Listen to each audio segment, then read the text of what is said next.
actually, let me give you a brief example. Let's do it from my perspective. And like I say, I'm still going through discovery on this.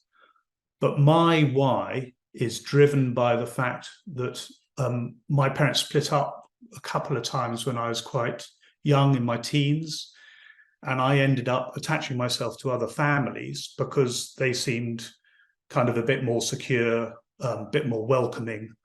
And as a consequence, I felt more comfortable. And I guess I wasn't prejudiced in the way I did that. And so one of the families was quite a modern family, quite liberal, and a bit, I suppose, reconstructed hippies in a way.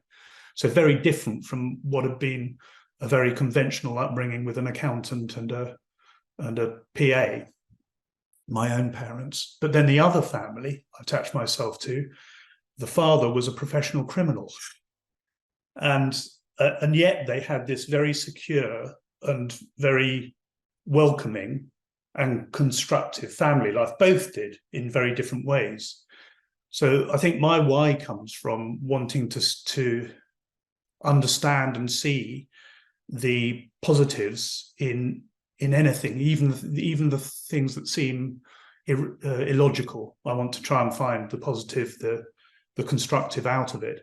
And interestingly, the family that was the sort of hippie one, the father worked in advertising. And I couldn't get over the fact that he went to work in a suit and came back carrying bits of artwork. And I thought, how can somebody wearing a suit be involved with artwork? And I loved that.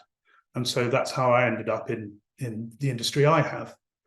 So you can see how that then has an impact on my inquisitiveness in association with marketing and design and advertising, and why I'm interested in research and qualitative research to understand people's emotions behind the choices they make.